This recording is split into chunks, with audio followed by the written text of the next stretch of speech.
नमस्कार मु रवींद्र आपण को के न्यूज ओडिशा को स्वागत जनाऊँ। दर्शक बंधु 2025 भारत वर्ष पाई एवं ओडिशा पाई भाग्यफल कौन रहिबो एवं ग्रह चलन भारत ओडिशा पाई केते शुभफल देबो एवं केते अशुभफल रहिबो से संपर्क में आलोचना करने आम सहित जोड़ी गंजाम जिलार विशिष्ट पंडित श्रीजुक्त लड्डूकिशोर पंडा। चलतु पचारि बुझा यह संपर्क में। जय जगन्नाथ। दैवाधीन जगत सर्वं मंत्राधीन दैवतम ते मंत्र ब्राह्मणाधीना ब्राह्मण मम देवता। यही सारा विश्वर मंगल निमित्त आउ नवग्रहर चलनर फलाफल निमित्त आ ज्योतिषशास्त्र तत्व आध्यात्मिक तत्व ये सब ब्राह्मण माने ही साधना करी निर्णय करी समस्त को कही था।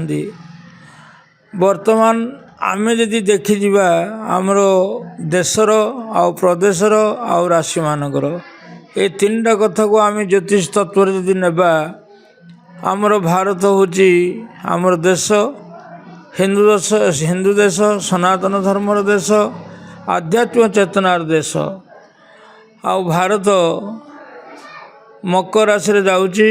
वर्तमान पंचम रे बृहस्पति बहुत भल अच्छी देशर उन्नति चली सारा विश्व में भारतर नामका बढ़ी।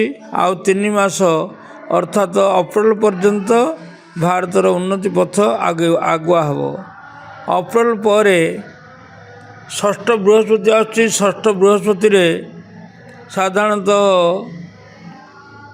राजनीति क्षेत्र में किछि समस्या उपजिव आउ शनिकर बेसी भल थी समस्या उपजिले राजनीति क्षेत्र समान चलो। आ भारतर उन्नति पथ आगू आगू बढ़िया चलो।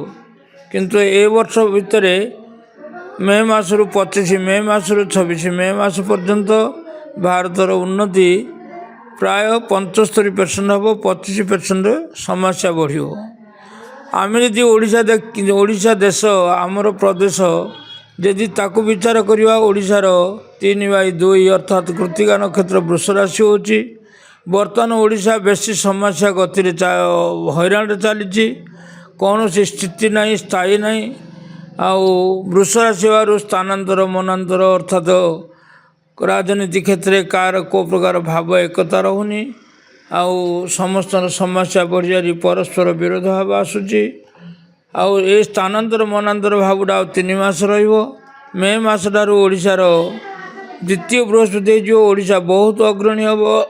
प्रत्येक क्षेत्र में आमर भारत विश्व आउ भारत अपेक्षा ओडिशार बहुत अग्रणी हो बहुत आगुआ हेबे। आमर ओडिशा प्रदेश आध्यात्मिक चेतना रे आउ प्रत्येक बल रे ओडिशा चलियो।